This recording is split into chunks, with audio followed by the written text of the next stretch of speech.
Thanks everyone for having me here. It's my first time to Brazil, so I'm quite excited to be here. I will try to keep this a bit short considering the time constraints.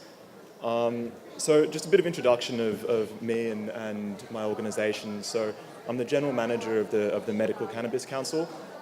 We launched about 2 years ago in Australia, and we now represent about 80% of the industry. We focus on lobbying the government and working with the government to make change, education of medical professionals, and then also general industry networking and services.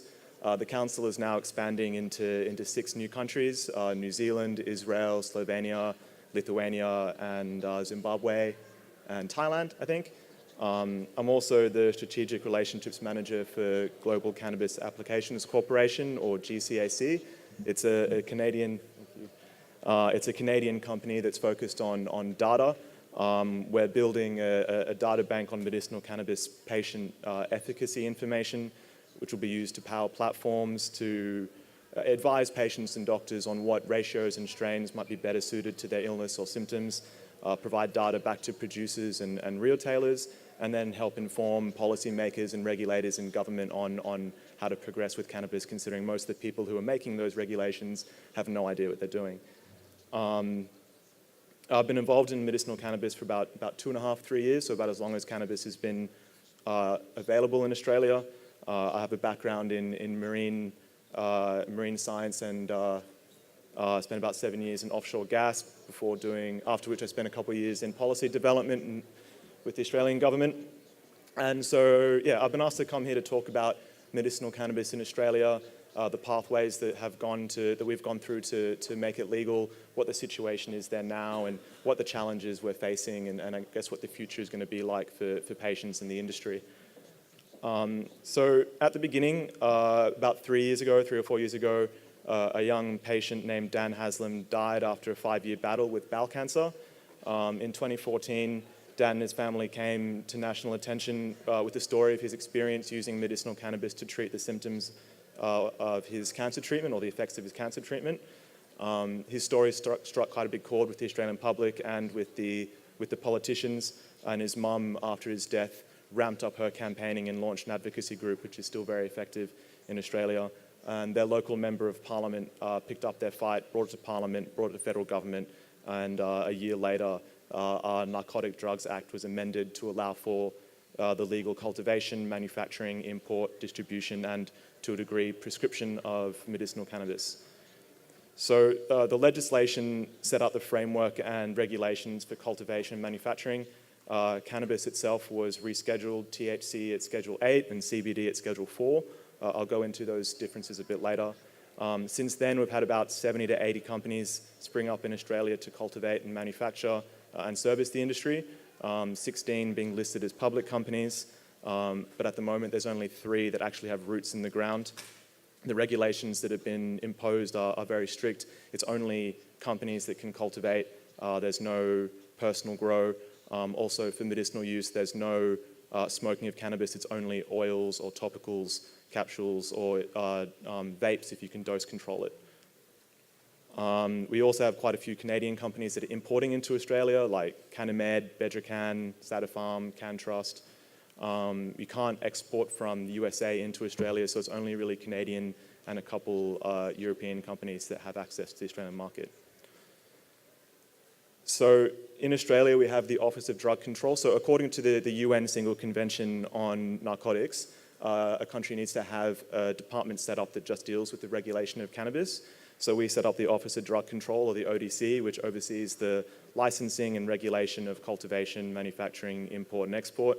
We also have the Therapeutic Goods Administration, TGA, which is our version of the FDA, which manages prescription approvals and patient access. So in order to cultivate and manufacture in Australia, you need to be granted a license and permit by the ODC, and sometimes as well your state government. In these applications, you must be able to demonstrate security protocols, risk management. You need to demonstrate that you know what you're doing, that there's going to be a demand for your product, and that all relationships in the supply chain are signed off. So these regulations have been put in place to ensure that cultivation and manufacturing is done to a very high quality. The Australian government is treating cannabis like any other pharmaceutical, and therefore it's very tightly controlled. Most cultivation is done indoors and must meet good agricultural practice, and all manufacturing must be under GMP. This is not only expected from Australian companies, but from other companies that are importing into Australia.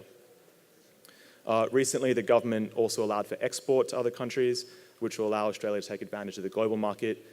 This will allow for increased revenue for Australian companies, which will drive down costs of product for patients, which is a huge issue in Australia at the moment.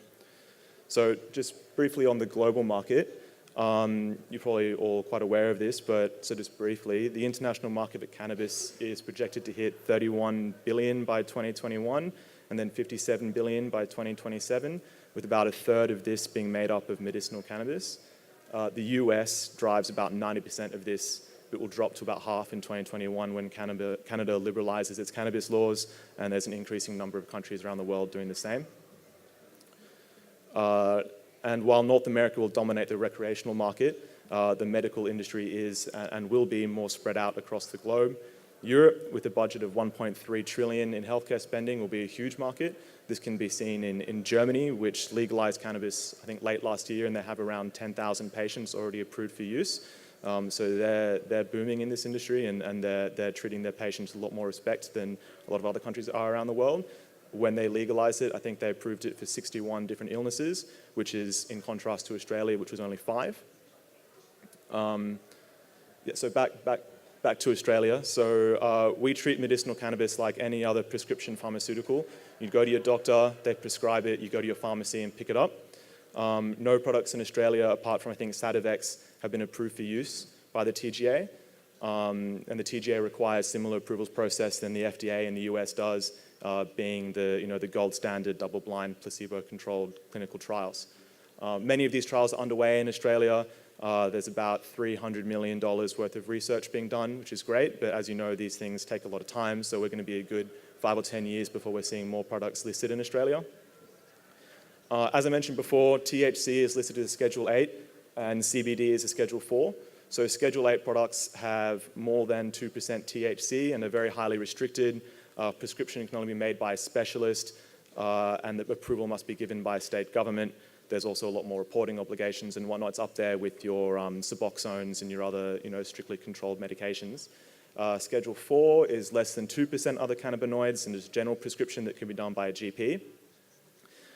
But considering that it's not an approved drug, you have to apply to the federal government for permission to prescribe. And to do that, you need to demonstrate clinical justification, meaning you need to have demonstrated that other medicines haven't worked. You need to have evidence that there's evidence for the use of cannabis to treat the condition, and evidence that the suggested product will work. You apply to treat with a particular product, not just with cannabis. So this process is extremely arduous, contains lots of paperwork and red tape, and can sometimes take months for the government to process and approve, which is obviously a huge issue for patients.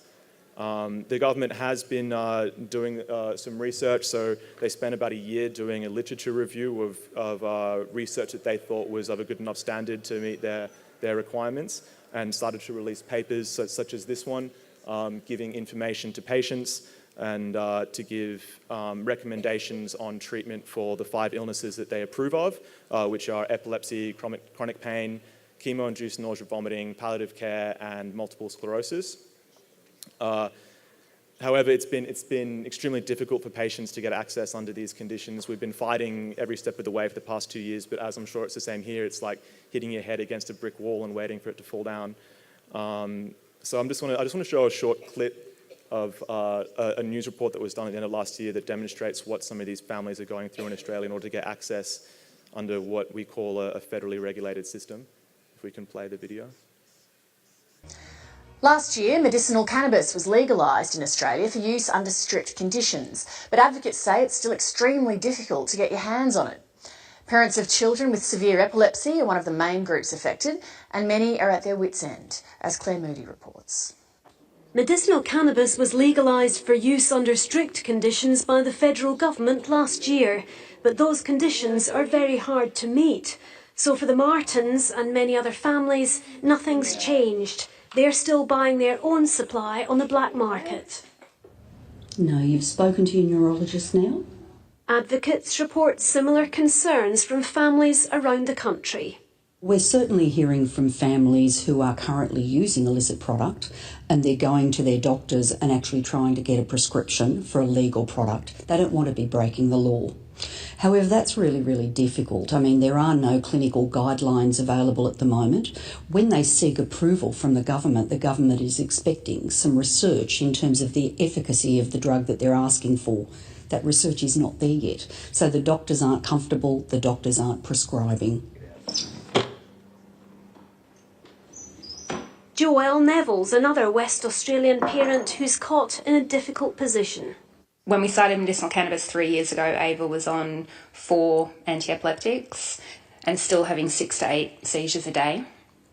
When we started with the medicinal cannabis, she was seizure-free within 10 days. But now imports of the oil she's been buying illegally for the last 3 years have been blocked. So you can't now access the medicinal cannabis online. I can't. They won't ship to Australia because they know that they could get into so much trouble for it. Hi, I was just after an update on the Special Access Scheme application for my daughter Ava Neville. She's been trying for months to get a similar product legally on prescription, being bounced between doctors and the Therapeutic Goods Administration. I feel like I've had to threaten to get paperwork lodged to try and get a supply. Yeah, so this is an issue that's being faced by thousands of patients, if not hundreds of thousands of patients in Australia. It's forcing them to turn to the black market, where there's obviously issues with consistency with products. There was a group that was going around and working with patients and their families to test the products that they were getting on the black market, and they were coming back with quite a few of them having no cannabinoids in them at all. It was just oil. These issues with access in Australia is something that is we've been fighting it for quite a while, and there is being progress made. Recently, the state governments agreed to streamline the prescription approval process. So instead of getting approval from your state and the federal government, they were doing one online portal to get approval. But again, it's like it takes years of pushing them to get any change, as I'm sure it's the same here. But baby steps, a lot has been done the past few years, but we've still got a long way to go. In addition, we are investing millions, as I said, about $300 million in research. A lot of that's coming from the government. They're very supportive of the research, which is great. But all up, there's only been about 450 to 500 patients in 2 years that have been approved for medicinal cannabis, and about 100 to 150,000 patients taking black market cannabis, which is for various reasons. It's not only the paperwork, it's also the doctors aren't willing to prescribe, the cost of products, and the red tape. So generally in Australia, I'm just going to go over a few of the challenges that we're facing. One of them is at the ground level with the government resources. They're not committing enough resources to the departments that oversee prescriptions and oversee licensing for cultivators. It's taking months and months for patients to get approved, and even longer for companies to get approval to start growing to supply the Australian market. Education of medical professionals is a big issue. A lot of Australians don't trust what's coming out of America. They don't want to hear from Americans about their experience with cannabis, which is unfortunate. A lot of them want to see the gold standard randomized clinical trials. They want to see the information on drug interactions, dosages, pharmacology, contraindications. While there is a lot of movement in this space and there is a lot of work in Australia being done to try to educate our medical professionals, we get hindered by, I think it's similar here with our Australian Medical Association. You can see that clip on YouTube. If you keep watching it, the head of the Australian Medical Association comes up and says that there's no evidence for cannabis, it's not going to work, it's dangerous, same as we've got here, same as you've got from these organizations across the world. And medical professionals are unlikely to go against what their associations are saying. Standardization is a big issue as well. It translates to quality and consistency to ensure and protect public health. Products need to be consistent, safe, and tested. And patients need to know that every dose they take is the same. This is a challenge not only in Australia but across the world. And as far as I understand it, there's only a few companies around the world that have the capacity to manufacture and produce products to that level. Patient access, which I've covered. The cost of products, again, is a huge issue. So, for example, the main supplier of CBD in Australia charges $500 Australian, which is about 1,400 real for a 25 milliliter bottle with 100 milligrams per milliliter of CBD. And for a child with severe epilepsy taking high doses, this lasts only 5-6 days, which leads to families paying upwards of $40,000 or around 110,000 real a year to supply to their patients. Because they're an unapproved product, they're not covered by the government benefit schemes. We are working with some of the suppliers in Australia to introduce compassionate access schemes so that they can supply products to underprivileged people, especially with children and pediatrics, so they can afford to take the medication without double, triple mortgaging their houses. And finally, I think the challenge that overarches a lot of this is hurdles with data. While there is a lot of research out there, there is very little of the high quality gold standard data, and much of the research that is being done isn't being aggregated. So for whatever reason, we've been caught on the back foot now that prohibition is beginning to be lifted around the world when it comes to this high quality data and aggregating that data and understanding that data. And doctors at this stage are still struggling to be informed on how to prescribe. So that's something that we're doing with GCAC. So GCAC, we're bringing together the global medicinal cannabis community and motivating its members, including patients and prescribers, scientists, cultivators, manufacturers, to share their knowledge of and experience with medicinal cannabis. The platform facilitates sharing of information between consumers and caregivers, researchers, as well as regulators and members of the industry. It will provide better outcomes for patients and doctors, better return on investment for the companies in the supply chain, and better information and decision making for regulators and policymakers. The platform is being powered by a database, artificial intelligence, and the data is being kept on the blockchain. And yeah, we're utilized by all stakeholders. When it's up and running, I'm still in the process of kind of traveling around trying to get companies and researchers to add their data to the system. Obviously, data is held quite closely to people's chests, but I think a lot of companies are beginning to see the value in providing this to us. It'll be used by patients and medical professionals to receive advice on what strains or ratios may be best suited to their illness or symptoms. For researchers and clinical trial managers, it provides advice and justification for the development of protocols. For cultivators and manufacturers and pharmaceuticals, it provides post-market data to demonstrate the efficacy of their product, not only their data, but in the broader context of all the data that's out there. And also provide better information for healthcare and regulators, allowing for better decisions and tracking public health and safety. So the platform will capture the much needed information in the medicinal cannabis industry. We're tracking drug interactions and adverse effects. These are attributes that a lot of the other data companies out there aren't doing. A lot of them only seem to be interested in consumer data and selling that data back to the suppliers. So back to Australia. Despite all the issues that I've outlined before, we are developing quite a robust industry in Australia. A lot of advocacy groups are helping, and the industry is working together to make things easier for patients and their families and try to provide products. And for the industry, the strict regulations that while now are keeping the prices high, as the industry grows and as products are made more available, providing high quality products to patients, I think, is something that's necessary, and it's lacking generally around the world. In addition, we have an excellent R&D environment in Australia. We give 50 cents back on the dollar for every dollar spent, including on cannabis, which means that companies can come and double their investment, which is why we're seeing so much money being invested in R&D in Australia, which is fantastic. So I think I'm almost done. Yep, so what does this all mean for the future of medicinal cannabis in Australia? Our government would like to see it develop into something similar to the opiate industry. So Australia supplies around 65 to 70% of the world's opiates, and it's only been done by 2 or 3 companies.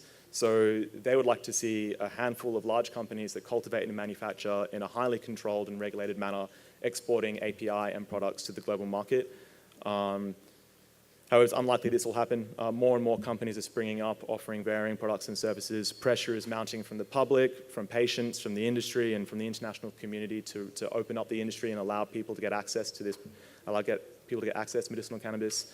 And lastly, the World Health Organization is meeting in a couple of weeks to discuss medicinal cannabis, and if they drop the scheduling of THC and realize that there's therapeutic value, then the justification for keeping this product so controlled kind of vaporizes, which is great. The Australian government's also started the conversation on recreational use, and the world market is opening up. So yeah, it's just a matter of time before patients in Australia and patients here and patients all around the world get access to this product. So yeah, thank you.